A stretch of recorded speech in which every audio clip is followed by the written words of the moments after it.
Welcome to the End Evil podcast. This is Chris Jansen. Evil is the destruction of freedom. Welcome, friends. Thanks for joining us. I'm very excited about this special episode. It's going to be an interview with a fantastic performer, vocalist, musician, and activist, Grant PREZENCE. I'm going to bring Grant right on in. Thanks for joining us today, Grant. Thanks so for glad having to have me. you. Yeah. Right on. So you're out there in Sedona and Yes, got sir. your music set up today, which I'm pretty excited to see. Yep. Yeah, so we can flow, do some conversation, and if there's a particular song or what songs we want to throw in live, we can do some live music too. So, yeah, happy to be with you, man. It was good to finally meet you out at the Soundpath event a couple weeks ago. So, we've Yeah. been connected in the ethers for a while, so it was nice to finally meet you and your partner in person. So, Yeah, I think we first met at Andrew Kaufman's True Medicine University event. yep. And I was just so amazed by how you were able to perform live and on pretty short notice one time, because I think you did a couple events when I was working with those guys, and that was amazing. But what really comes to mind is I think your first big song was The Scam, right? Coming out in about Yeah. 2021. Yeah. I'm kind of curious how that all came about and how much bravery that took to come out. There weren't a lot of people talking about The Scam before you did. Yeah, definitely, man. So, I mean, prior to that, I had been working on some music. I had released about an album with my previous partner, King David James, and we had done an album together during the whole lockdown situation. And after, I don't know, I'd moved to Sedona in October of 2021 to escape all of the Nazis out in Colorado. It was pretty insane out there, man. Like I was getting I'd be on a bus going to go skiing or something like that, and I'd have like my ski mask down below my mouth, but I'd have my ski mask on because I was going to go skiing anyways, but I wouldn't be wearing it over my nose or anything like that on a bus because I'm not a slave. So, and then this one time, the whole entire bus is like standing up, and everybody is in this like mob mentality. Everyone's like shaming me and pointing fingers at me and calling me like an evil person because I have my mask underneath my mouth and I was refusing to put it over my nose. Another time I had the Wow. cops called at me at a grocery store, like my local grocery store.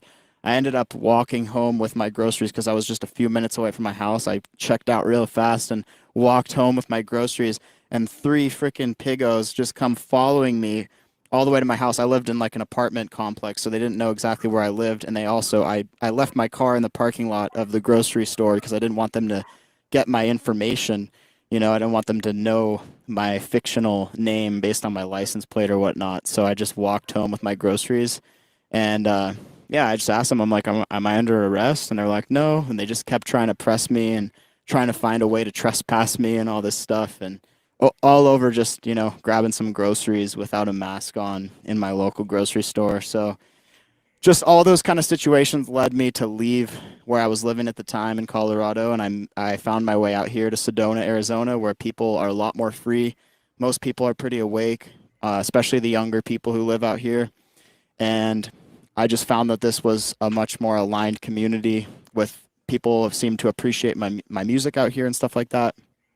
And I just remember the pressure of the scam just continued to mount. Like things just continued to become, even though I was removing myself from that kind of physical oppression of being surrounded by all these people who were, you know, trying to enforce their will, their totalitarianism on others.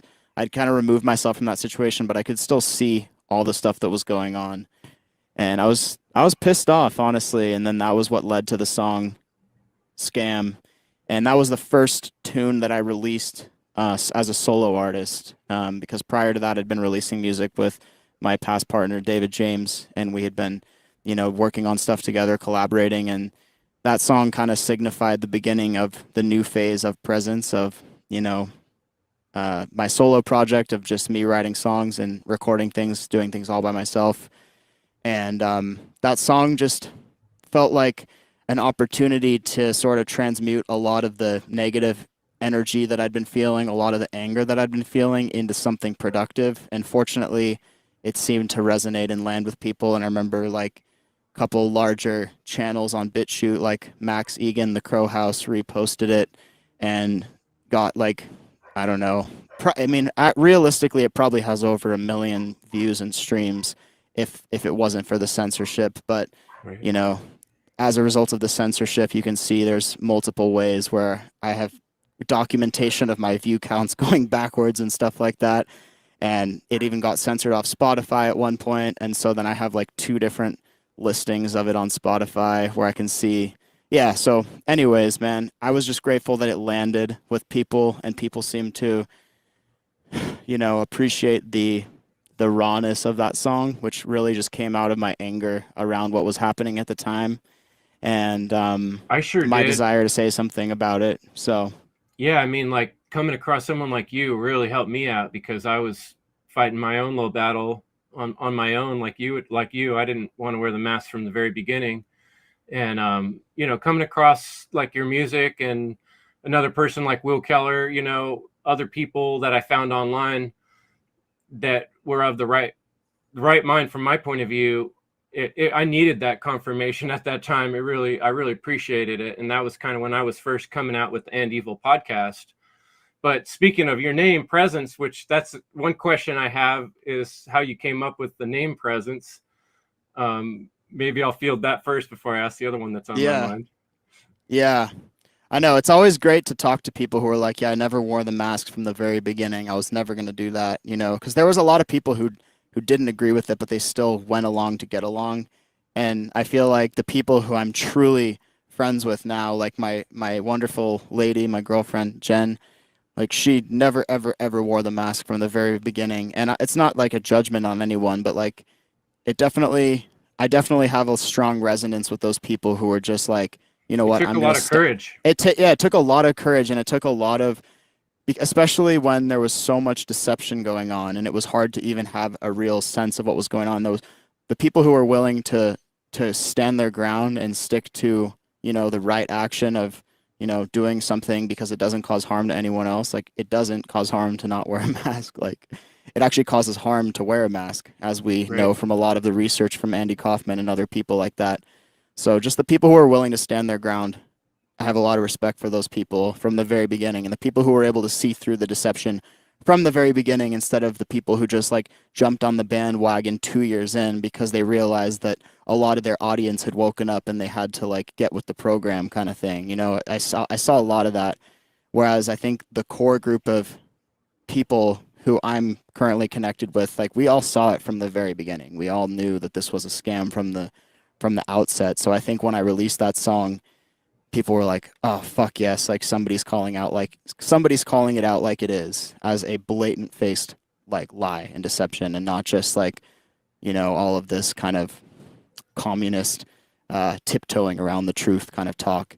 But anyways, getting to the name Presence actually came to me when I was really studying a lot of the Joe Dispenza type meditation practice back in around 2017, 2018. And this was kind of before I started producing the music for this project. But I remember at one point I had a beat on my computer, and I was just making a lot of beats at the time, just trying to sharpen my sword, my skill set around music production. And so I was just making a lot of beats, and at the time wasn't really writing a lot of lyrics for the tracks, just making instrumental tracks. And one of them I just remember I had been listening to a lot of Joe Dispenza meditations where he was talking about presence, the idea of presence. And I remember typing in the name. I was saving the beat on my computer in Ableton, and I was typing it in. And as I typed it in, I wrote P-R-E, and instead of S-E-N-C-E, the way it's traditionally spelled, I wrote P-R-E-Z-E-N-C-E. And I just hit save, and I was like, okay, cool. And then later on, I kept opening back up that beat to work on it, and I was like, presence with a Z. That's interesting. And I realized that the word Zen was written in the middle of the word presence.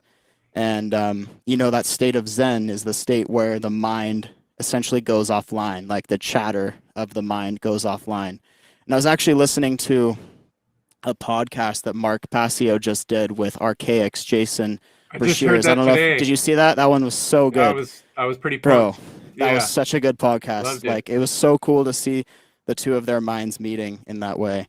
But one of the things they were talking about towards the end was that exact thing of like being able to quiet the monkey mind so that we can tap into that state of Zen, that state of presence, and ultimately become more effective at whatever it is that we're trying to accomplish. And I realized that that name had a lot of power. It had a lot of power because that's exactly what, for me, the practice of making music is about in the first place. It's about trying to get into that space beyond the ego mind and into a state where the mind disappears and we're tapping into a higher form of intelligence where all of the answers are already available to us. And then from that place, we can penetrate through the deceptions and the lies and the layers of this reality to a deeper level of truth. And I think that's what I'm working to accomplish through this music. So that's kind of a little bit of a backstory on the name Presence and how it came about. Well, that really hits with me too, because often I tell people my name, and when they go to spell it, I say Jantzen, because that's not the normal spelling of Jansen, and I also have Zen in that name. So, oh shit, bro! I didn't even realize. That's crazy. Yeah. Whoa! I didn't even realize that. Pretty I was awesome, actually yeah. I was saving your contact into my phone because I think previously we'd only talked on WhatsApp or something, or Okay, on Facebook Messenger or something, and I was saving your contact after the event a couple weekends ago, right on. and then I was trying to think about how to spell it out in my mind. I was like, is it JANZTEN or JANZTZEN? But I Yeah. Now somehow you'll in that never process, forget. now I'll never forget because I can't overlook it now. That's cool. Well, Yeah. yeah, which brings me to the other question I was going to ask, which, for me, it's kind of a setup because, like, what gave you the presence of mind as soon as that all this propaganda started rolling out to the scamdemic? I know there were certain things that keyed me in right away, and I kind of have an idea what you're going to say, but I'd really like to see what do you think put you in the place to be able to recognize it for the scam it was right from the beginning, without falling for it like a lot of people did. Yeah, that's a good question. I think the thing that allowed me to see it from the outset was the instant tidal wave of fear propaganda that was coming out. It was just as soon as it started to make mainstream headlines. I think this was like April 2020, something like that. That was when I was at home with my roommate, and he brought it to my attention. He's like, "Have you heard about this COVID thing? It's like there's supposedly this really deadly virus that's coming out or whatever." And I just remember like reading maybe a half of the first paragraph of this news article and having already at the time a strong understanding of natural law, of Mark Passio's work, of, the concepts of voluntarism, Larkin Rose's work, people to that effect who are just, talking about the fundamental differences between right and wrong and the overt lies of the media, things of that nature, David Icke's work.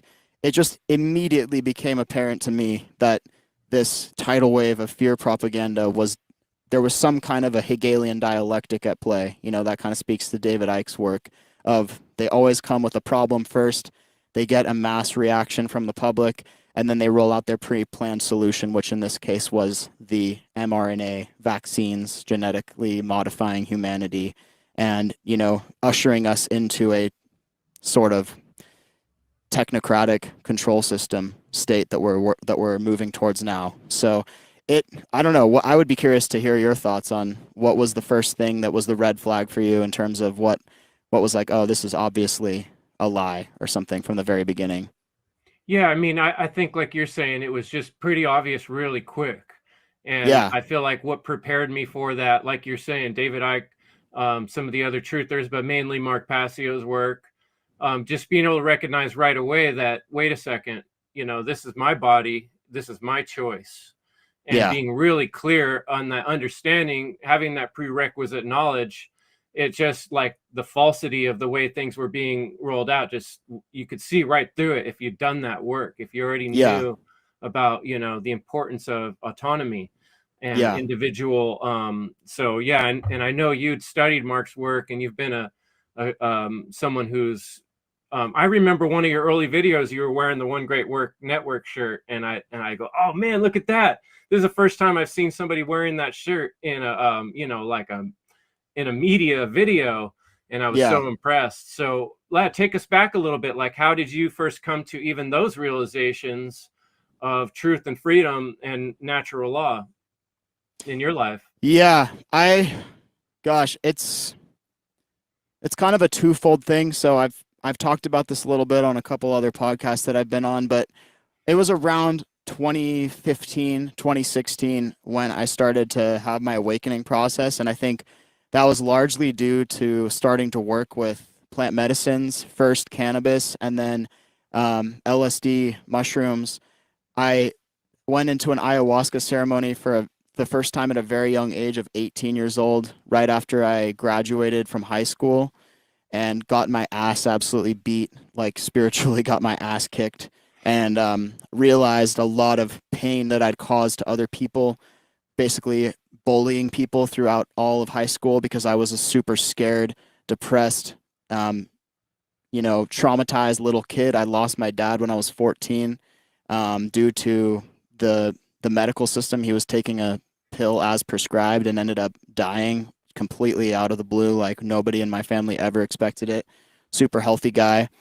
And so I was just pissed off for the majority of my teenage years. And then when I started to do plant medicines, it instantly tapped me into like, holy shit, I have a bunch of trauma that I need to deal with that's preventing me from really like self-actualizing. And on top of that, I've been causing harm to other people as a result, as an expression of my trauma, because I haven't had a container to, do any kind of real inner shadow work or anything like that.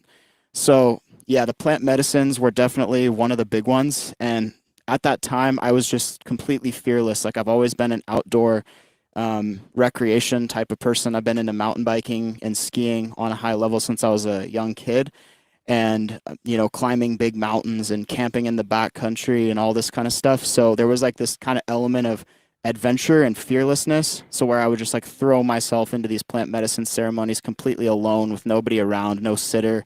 I would go out to Joshua Tree National Park and take a couple hits of acid and just go walking around by myself with nobody else around for miles. And like a lot of those journeys helped me to really tap into the deeper truth of my soul. And it became immediately apparent to me why these substances are scheduled, as controlled substances by the department, or what is it, the Drug Enforcement Agency. And meanwhile, all these harmful, extremely addictive chemicals are being sold to the public en masse because they're hyper addictive and they take people away from their true purpose. Whereas psychedelics do the opposite. They're anti-addictive. They're very hard to get addicted to because they force you to do very intense inner work. And at the same time, they really tap you into your true potential, and they immediately make all of the lies and the deceptions of the world completely apparent. And then around that time was when I started to discover some of these sort of like, I guess you could call it truthers, freedom, sovereignty, influencer type people. And I came across, I believe it was Jeff Berwick's podcast first, the Anarchast, which I don't know if you ever watched Anarchast, but people have mixed, feelings about Berwick and stuff like that for a variety of reasons. But I will say at that time, he was doing a really excellent work. And I still think he's doing good work to this day in terms of the kinds of things that he's exposing. But he had a podcast called Anarchast where he had all these types of people on, from like Larkin Rose to Mark Passio to Max Egan. And those were kind of the ideas that I started to become exposed to. And that was when I instantly recognized that there was a complete alternate view of reality besides just the mainstream left versus right paradigm, and that there was another model, because this society works off of the premise that we can just keep people trapped in this left-right dialectic where people are constantly bouncing between, oh, you're a Republican, oh, you're a Democrat, oh, you believe in this, so you must be this. And people are forced into these ideological camps based on certain beliefs that they hold. But then they're forced into these violent viewpoints of statism, which means like, if you believe in this, then we need to use the force of government to force that view upon everybody else, right? Rather than just live and let live. no victim, no crime. If I don't cause harm to anybody else, then my actions are in accordance with natural law, these kind of things. And so when I started becoming exposed to these ideas, it was like a light bulb went off for me because, I'd already been doing this kind of shamanic work, the plant medicine work, and then I recognized the inherent truth of natural law and, voluntarism, the idea that we could just exist in a society where there is no need for government, where we can just be self-responsible for our own actions, and we can take personal responsibility for our own actions. And yeah, that's kind of how that whole awakening process began for me around 2016. And yeah, and it wasn't until around 2020 when I started taking those ideas and putting them into musical form. And I remember it was during that COVID lockdown where I was listening to one of Mark's insane rants where he was just like, if you're aware of this information and you're not actively doing something about it, you're part of the problem. In fact, you're worse than the people who are completely ignorant to this, because the people who are completely ignorant to it have a lower karmic responsibility than the people who are aware of what's going on and are just sitting on their hands doing nothing, watching from the sidelines. And I just remember at the time also feeling really unfulfilled because I wasn't, doing anything creative. And I think that expressing ourselves creatively is one of the greatest sources of spiritual fulfillment that we can achieve in this lifetime. And if we're not actively expressing ourselves creatively, then we're, a potential trap for all of this consumerism and all of the types of consciousness that wants to consume the majority of humanity through, searching for validation, searching for external sources of fulfillment rather than searching for the fulfillment which already exists through us, within us, and can be expressed through our creative potential, whatever that may be. So, oh man, that's beautiful. And you're already segueing into what was going to be my next question. But, on that note too, we're talking about plant medicine. I've been a proponent of cannabis and mushrooms I've used in my life and had incredible insights. But, at the beginning of this, before we started the show, we're both going through like some serious sobriety time, and also want to recommend to people that, sobriety, if you've already come to realize these things, it's time to take action. And sometimes that does require, very much clarity too. And yeah. so I want to encourage and motivate listeners and inspire listeners. And that's kind of why I'm trying to keep the ball rolling, since the Sound Path for Freedom really inspired me. Meeting you folks in person, being able to meet Mark Passio in person, he changed my life, and I got to shake his hand and thank him for that in person. And not only that, but the people behind the scenes that, did the filming, that did the helped him with that show. And it is a group team process. And I think that was pretty amazing, seeing everybody come together at that Sound Path event and all just throw down whatever they had. And it was a beautiful event. I was curious if you wanted to comment on that. Yeah, no, I just want to give props to the organizers for putting themselves out there, investing a lot of their time, investing a lot of their, energy to bring people together of a like mindset. And it was really a special experience for me to get to play my music for Mark, honestly, for everyone there, but especially having Mark sitting, like off to the side and listening to it, and just getting to shake his hand as well and meet him. And yeah, like Mark definitely changed my life as well, and has been able to encapsulate a lot of these ideas, these fundamental truths of reality that we all know deeply, to be able to actually articulate those and to use logic and use reasoning in a deductive way to get us closer to an understanding of the capital T truth, of the actual truth as it exists in nature. Not my truth, not your truth, not our perception of reality, but what is actually true, what is actually real in nature. And, that was another thing that the two of those guys, Jason from Archaics, were talking about on their recent show, was they both fundamentally agreed that objective truth can be determined in nature. And because we can, for example, we can see that the sun will rise every single day and the sun will set every single evening. And because of that, we can agree upon the fact that there are certain fundamental laws in nature that exist, obviously, right? That certain things will happen in nature without fail. And then if those things exist, then there surely would be other laws of nature that maybe aren't so apparent, maybe aren't so obvious, that also are, binding, immutable laws, as Mark would say. And so, yeah, anyways, I don't know how I got on that, but I think that I'm grateful for the opportunity to come together with other like-minded individuals who can see this fundamental layer of reality, and to be able to be a part of a music festival that was based around those ideas was really special. So big ups to the organizers of Soundpath, Jerry, and everybody else. Yeah. Yeah, and having Derek Bros there too was a really big deal. And for me, getting the opportunity to go pick you guys up, and then the strange thing of getting pulled over by the Oh yeah, by the order that's wild. followers on the way. Who would have thought it, But I know, that's wild. I really like how Derek, talked with us about, bridging that gap between people. And like I needed that bitch slap from Mark saying, wake up, why aren't you speaking? Wisdom is action. That I remember recording that and repeating that over and over.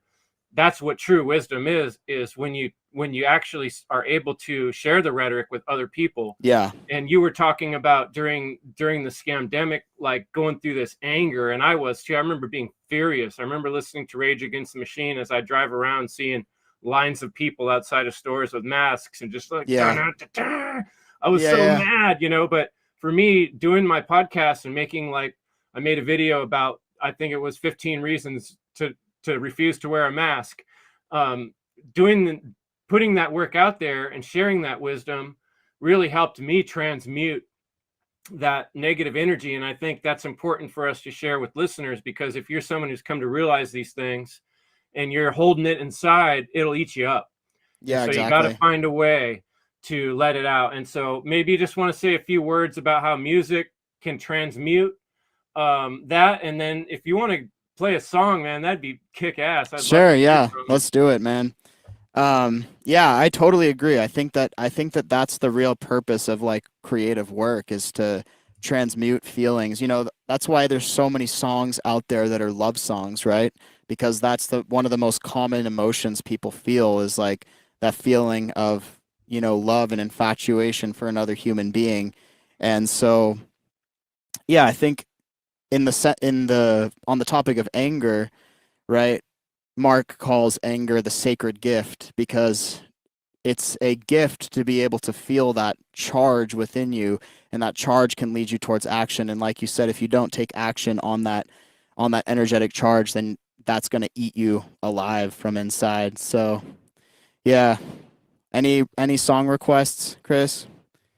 We got a lot of what you're most excited about right now. I know how it is. Yeah. When you're working on something, it's like, what's got you fired up right now? I don't know, man. I've kind of been working on just the whole cohesion of the set, just because I'm about to go on tour. So just trying to tighten up little things and get things as tight as possible. But let me see what feels good right now. Express Ourselves? Yeah, we could do that one.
express ourselves, but do the very best that we can with the cards we were dealt. Yes, I must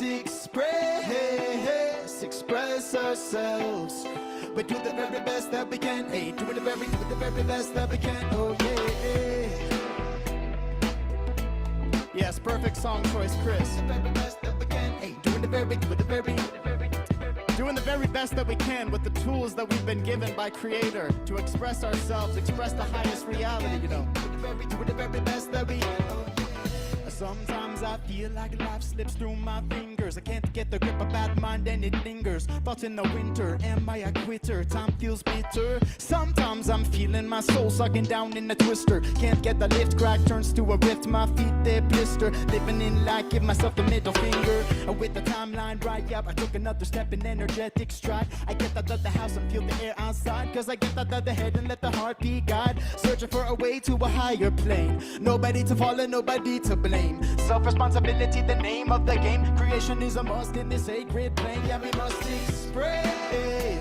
express ourselves, but do the very best that we can with the cards we were dealt. Yes, we must express ourselves, but do the very best that we can. Hey, do the very best that we. All my people are unique and they gotta come through in the words we speak, cause words are like swords that cut the cords between the past and the dreams that we all work towards. Rewarded by Creator for a role in the play. Embody everything in which our soul display. Our lives be a reflection, a connection, move in higher direction, increase spiritual perception, a break a form of deception. Yo, with the timeline right, I took another step in energetic stride. I get out of the heart, so let the air outside. I get out of the head and let the heart be guide, cause I'm searching for a way to a higher plane. Nobody to follow, nobody to blame. Self-responsibility, the name of the game. Creation is a must in the sacred plane. Yeah, we must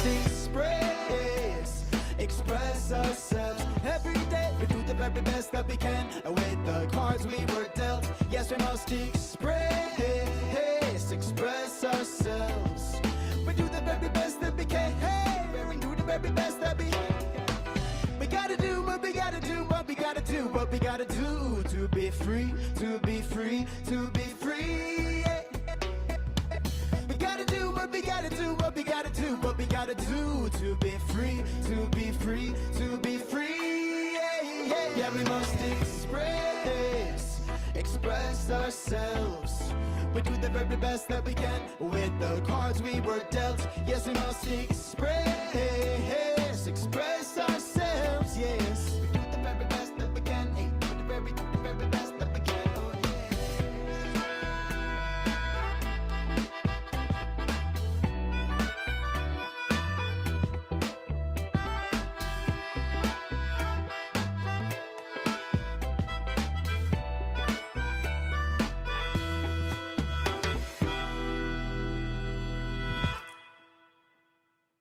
Oh, Oh yeah. Awesome. Yes, You are the man. yeah, that was a good suggestion of song, because that's exactly what we were just talking about. So, yeah. Yeah, put your mind to the test.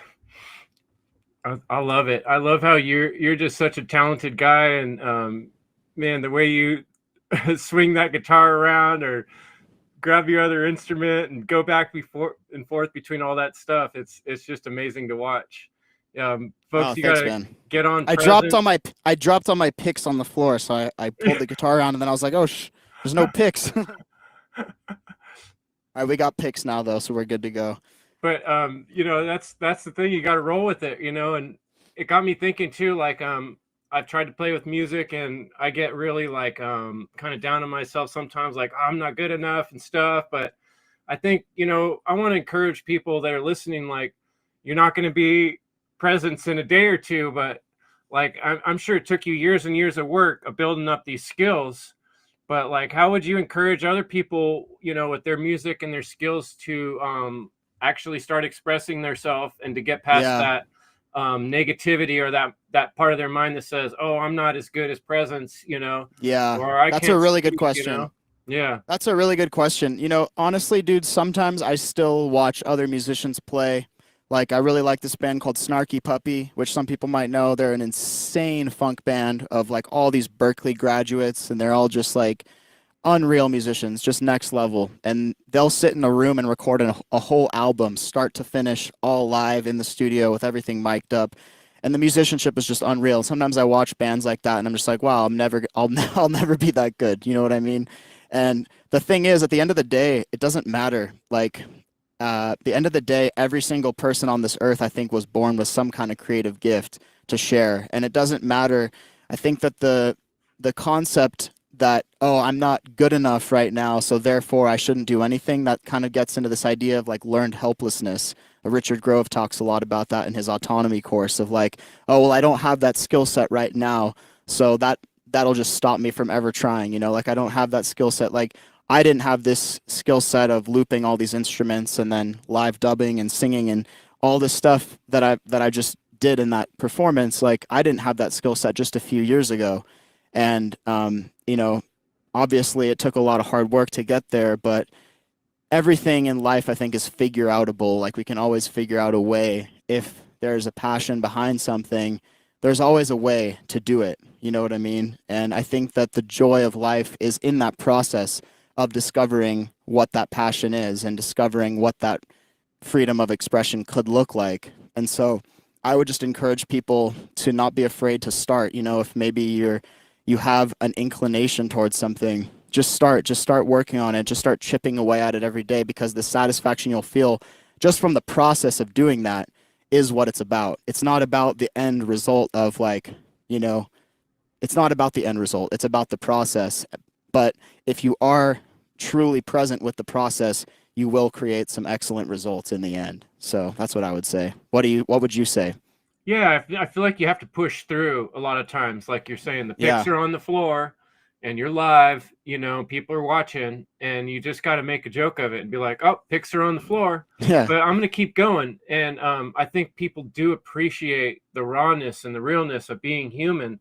And we're not computers, you know, and that humanness is what makes us love one another and appreciate the humanity. We don't want to turn into automatons. We don't want to turn into machines. So express yourself includes making mistakes. And all those little mistakes on the way are partly what creates the beauty of you know, what there is no final product, you know. Yeah, it's exactly. always a work in progress, right? You know, and so we got to stop looking at mistakes as bad and more like learning opportunities and creation possibilities. In fact, in my like back in the day when I used to create a lot of music, some of my favorite stuff was mistakes, you know. When you listen back to it, it's like, oh, actually that mistake's pretty cool, let's keep that in, you know. Yeah, definitely. That's totally the case. Like a lot of stuff that makes it onto the final record, you might do like hundreds of takes and you're striving for perfection, but then it's always the one that's like the not perfect one that just has that cool vibe to it, you know. So yeah, I mean, I think that this idea of learned helplessness is something that's really common in our society, where we're taught that like, oh, you know, people are put through this public schooling system throughout the majority of their childhood, which in my opinion is designed to suppress the creativity and suppress the self-expression out of children when they already have an innate capacity for that. For me, a lot of like what I do today, people come up to me and they're like, oh, you're so amazing, you're so talented or whatever. And I'm like, man, I'm just trying to get back to where I was as a kid. Like I'm trying to get back to being able to have the freedom of expression that I had when I was a kid, because when I was a kid, everything was just fun. I was just, you know, cruising around, playing music, riding bikes, just having a good old time. And then as you get older, the society and the education system programs that sense of creativity out of you to where you have to fight to get it back. Honestly, that's how I felt. Like it's a battle for your mind to take your mind back from that programming and to deprogram that kind of stuff, so that you can get back to that freedom of expression. And I think when you look at a lot of the like elite performers of the world today, like the people who are at the top level of their field in any field of whatever it is, whether it's athletic, whether it's creative, whether it's, you know, anything, most of the time it's because a child was given the opportunity to fully follow their path. Like a child was given the maximum opportunity to follow their purpose without inhibition from programming and education systems and indoctrination. I think those are the things that get in the way from us being able to express what we're here, truly here to express. So Absolutely. And I think the lack of play with other kids is what creates, in many cases, the psychopathic tendencies that lead to some of the really destructive behaviors we see. definitely. And so it's important to play and to commune with others. And so I really encourage people to network. You know, if we're going to solve this problem, we need to do it together. We're not a solitary species. And what I've been seeing from you in the past year, all of a sudden you're showing up more and more at all these conferences. You went to Anarchapulco, right? Yeah. And the People's Reset, and I know you're going to be at the next People's Reset, put on by Derek Bros, and a couple other conferences too. I saw you were at. It seems like there was a while where you were just trying to get your stuff out. I'm guessing not getting as many views as you would have liked, but it does seem like it's starting to build now, and the ball's rolling, and you're getting invited to all these things. I'm really happy to see that, but I'm curious from your point of view how that's been. Yeah, I definitely think it's just been a process of persevering and pushing forward because, you know, like you've said, there is a lot of censorship now. You know, back in like the 2010 to 2020, I feel like it was a whole different landscape with social media where things could go viral a lot more easily in a way, and there wasn't these like preferential treatments of certain types of content and certain types of ideas like there is now. But that's all good, you know, but nonetheless, like I've just been doing my best to put out good work over the last few years and just show up to create as much as I possibly can. And I'm grateful for the opportunities that have come my way to play at these events where people are of the same frequency. Like you said, in Acapulco, I've played in Acapulco twice now, and I've played at People's Reset 3 times. And every time it's just a really beautiful opportunity to connect with like-minded individuals and get to share my music with the people who are really going to get it, you know, the people who really understand. And I'm really grateful for the opportunity to now be connected with DubFX, who's a major artist who's toured the world, who does 100 shows a year for the last like 10 years. And he started off completely independent as well, playing music on the streets, and his videos went viral, and now a lot of them have over 20 million views just from him rocking out on the streets and just having pure raw courage to just get out there with a microphone and a looper and just get out there on the streets and perform. And then that turned into a career that he's been a very successful musician touring the world and sharing a message that's authentic to him and is, you know, authentic to natural law and all the kind of stuff we're into. So for an artist like him to be willing to take me on the road with him and do 32 shows in Europe coming up soon is a huge blessing. And I feel just so grateful for that opportunity. And I think that, you know, I feel like the support of Creator and, you know, saying thank you for your efforts that you've been putting in, and we're going to help you get this message out there. And I definitely feel a connection to Creator and to God, and I'm grateful for the opportunities that have come my way as a result. So yeah, that's exciting. And Presence is going to be performing at Funnel 5, which is coming up in February 21st and 22nd. He's going to be our headline performer with music, and alongside of a bunch of awesome presentations and other musical acts too. But we're really excited to have you for that.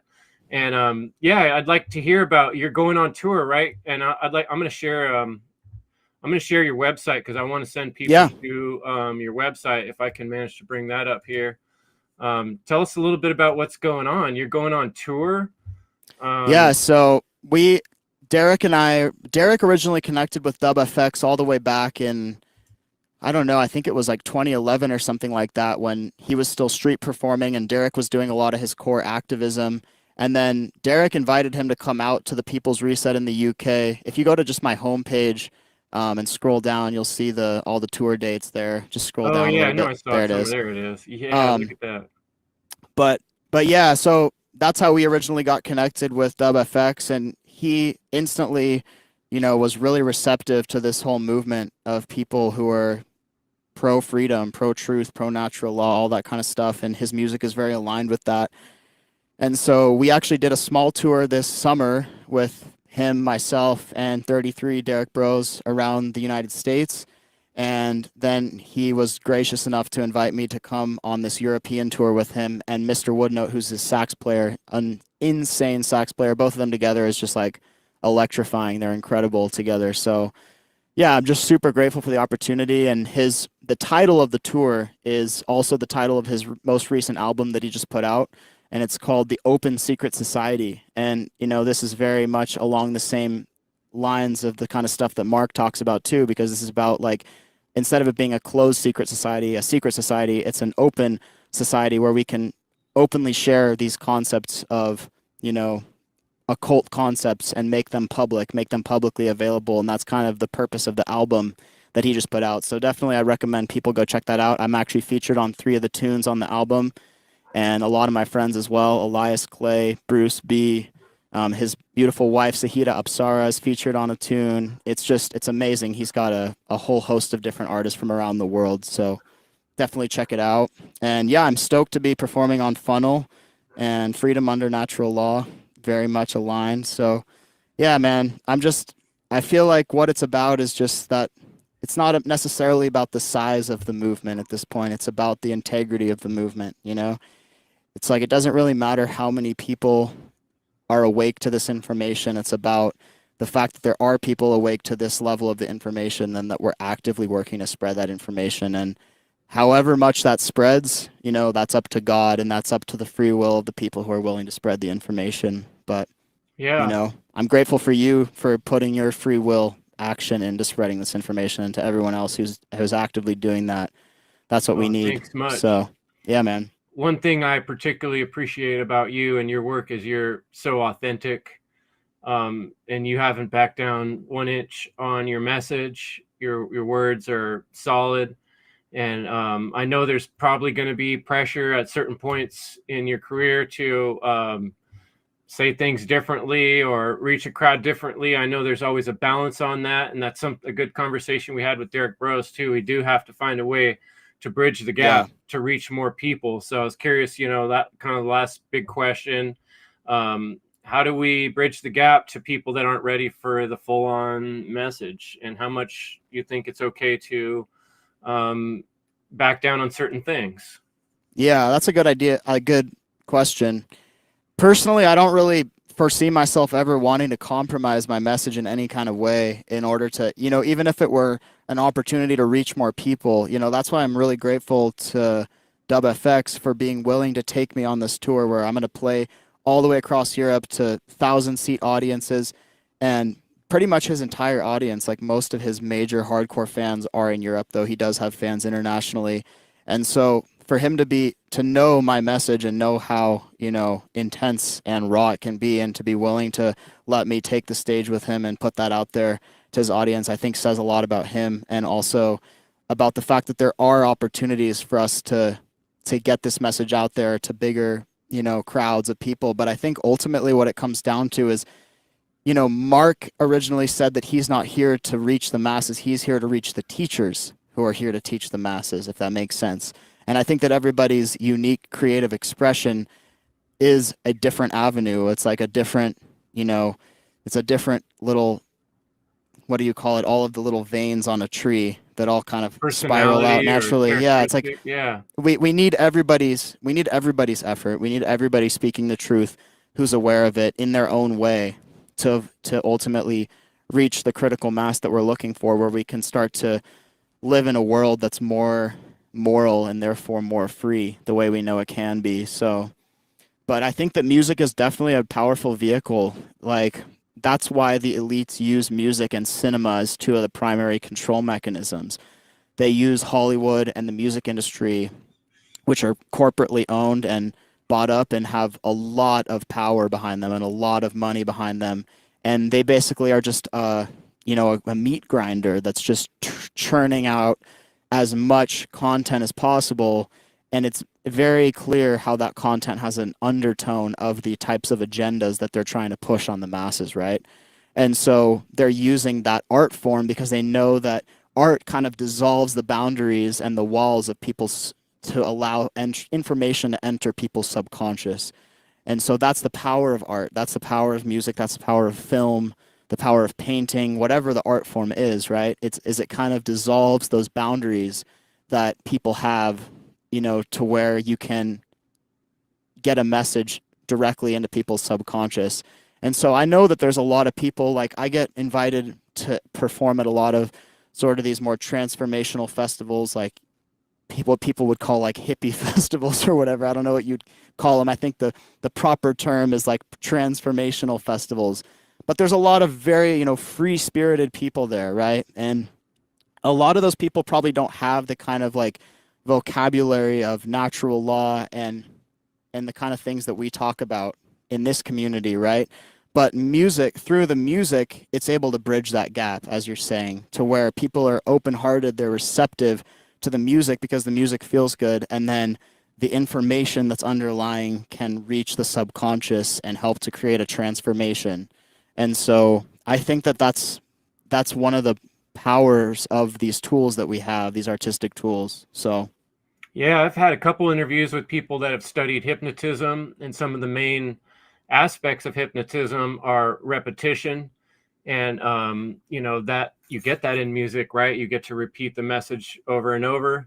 And then you also have the aspect of, you know, everything comes into our right brain. That's how advertisers yeah, sell things with marketing, is by appealing to your emotions, right? And so when people are in that kind of right brain modality, that's where they take in, they're more open to take things in. That's why TV is so dangerous, and movies, because we're sitting there just kind of like wide open and listening, and then the message can be repeated and repeated. And yeah, so you know, what we're doing is figuring out a way to you know, maybe appeal to people's sense of at that, you know, what do you call it, aesthetics, right? Oh, that yeah, sounds cool, I like that. And then repeat a message that's actually going to help them with their life and help others exactly. work towards freedom. So I Yeah, love that exactly. you are holding true to the principles, and I'm the same way. I don't want to back down on principles at all, but I do think that we can at certain times adjust the type of words we use, and the way we use them, instead of, you know, just hitting them with the same word over and over. If that word's not working, find another one Yeah. that works, you know. Oh, that's a good point. Yeah, I definitely agree with that. Like, you know, for example, the difference between voluntarist and anarchist, you know, most people are instantly turned off by the word anarchist because they associate it with like Molotov cocktails, and they associate it with anarchy with chaos because that's a lot of the message that's, you know, portrayed by the mainstream media. But the word anarchy just means without rulers, right? That doesn't mean doesn't mean without rules. We can still live in a society where we voluntarily agree to be a part of different associations and organizations, and we can have rules and guidelines that we can voluntarily choose to interact with. But rulers, people who have the moral right or the perceived moral right to rule and control over others, that's what we disagree with. So by changing that word from anarchist to voluntarist, hey, I just believe in all human interaction should be voluntary, right? Like I don't have the right to go and involuntarily steal from my neighbors, so therefore there shouldn't be this large body of people known as the federal government who can come and steal a product of our labor, right? Or yeah, it's like everything should just be voluntary. We should just be able to engage in the things we want to and not be coerced into engaging with things that we don't want to. So yeah, I definitely agree with you on the word choice Yeah, I've front even for sure. noticed, like, government, a lot of folks I speak with, they tend to think of the word government as equal or the same as organizing. And I'm like, Yeah, well, we can organize without forcing one another to yeah, do things in terms of coercion.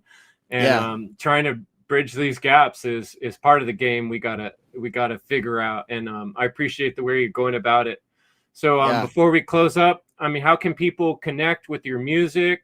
Best place to find you. I showed you the website, guys, and here's the I got the little QR code, if that works for some folks. Oh, sweet. Thank you. Prezencemusic.com. And any other things you want to recommend people to or send people, social Yeah. media? Yeah, definitely. I mean, all of my music's over at presencemusic.com, and I also self-produce all my videos. So if you go to the music page, there's music videos for almost all of those tunes as well, and a lot of them have the lyrics in them as well.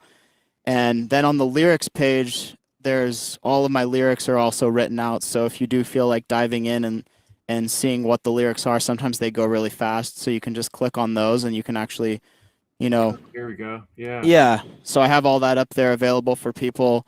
And yeah, and then if you want to check out the music on any of the streaming platforms, there's Spotify, Apple Music, Tidal, YouTube, Instagram, TikTok, Facebook, X, whatever. So I'm trying to get on as many platforms as I can to just kind of spread the message far and wide. And I've also been doing more live streams lately as well. So going on and streaming to multiple platforms has been fun to be able to connect with people live. So, and then if you want to check out, yeah, go ahead. Where do you usually do the live streams? To multiple platforms? Yeah, usually it's mainly on YouTube, but I've started getting into, I know you're using Restream. I've been using StreamYard and then going out to multiple platforms. So you can find me on like, Odyssey. I've been on Odyssey and BitChute and trying to stream to some of the other censorship-free platforms because I really value that people are taking steps to make censorship-free platforms. That's much needed. So yeah, and then as for the tour, you can go to dubfx.com, or it's also linked on my website too if you go there, and you can listen to the new album, Open Secret Society, which as I said, I'm featured on a few tracks on there along with a bunch of my friends. DubFX is an amazing producer, mixing engineer, mastering engineer. The album sounds incredible. It's super fat, sounds amazing. It bumps. So definitely go check it out. And if you happen to be in Europe over the next couple months, definitely come out to one of the shows. We're going to be all across Europe in most of the major cities. So it would be amazing to see some of you all there in person. So yeah, should we do one more song before we close it out? Yeah, let's do it. This song, Change Ourselves, I was going to play this at Soundpath, and I just completely blanked, but this is another song that was definitely heavily inspired by Mark's work. So this one's called Change Ourselves. This song's about natural law.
To change the world, yeah, we got to change ourselves now. To change the world, yeah, we got to change ourselves. We got to stop playing the victim and take some responsibility for our lives. We got to stop causing harm and let this most fundamental truth shine bright. We got to know that we are inextricably connected. Our actions affect the freedom of the collective. Respect that when behavior is aligned with the correct intention, society will experience redemption. To change the world right now, we got to change ourselves. Yes, to change the world, we got to change ourselves now. To change the world, yeah, we got to change ourselves. To change the world, yeah, we got to change ourselves. Because the right is an action which does not cause harm to another sentient being on this plane. Respect that every human interaction must be voluntary, otherwise it is coercion, pain. We got to know morality is not subjective. Distinguishing right from wrong is objective. Respect that every human has a natural rule, not directive, and won't accept no acts of aggression to change the world. Right now we got to change ourselves, oh yes, to change the world. We got to change ourselves now, to change the world. Yeah, we got to change ourselves, to change the world. Yeah, we got to change ourselves.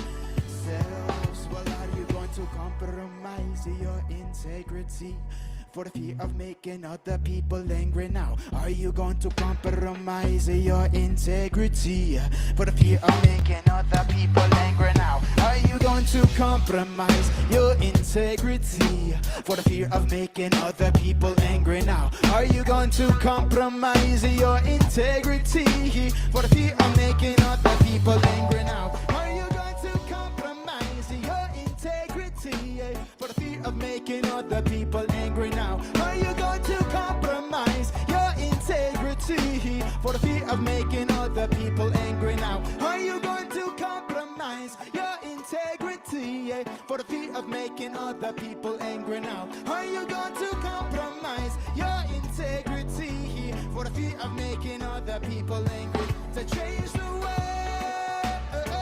we got to change ourselves now. To change the world, yeah, we got to change ourselves. To change the world, we got to change ourselves now. To change the world, yeah, we got to change ourselves.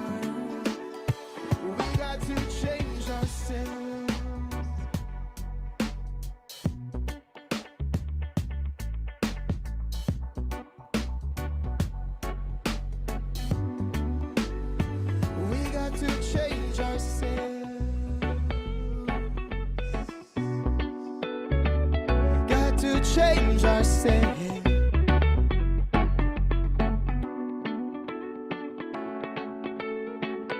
Yeah, awesome. Yeah, man. Thanks so much for having me, Chris. I appreciate it.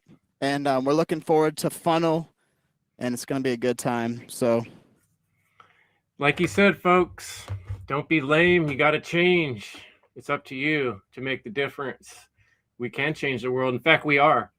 And you're doing a big shovel load of that work with the way you're going about it. I really appreciate it. I'm inspired, and I know people that are listening will be inspired. So thanks so much, Grant, for coming on, and we'll look forward to seeing you at Funnel. Thanks, brother. Likewise. We'll be in touch. Yeah.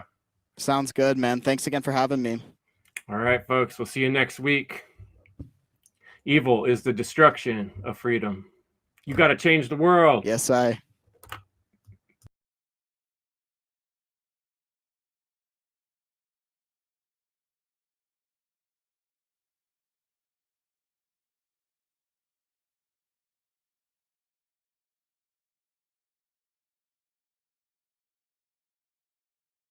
So, natural law is a set of universal, inherent, objective, non-man-made, eternal, and immutable conditions which govern the consequences of behavior of beings with the capacity for understanding the difference between harmful and non-harmful behavior.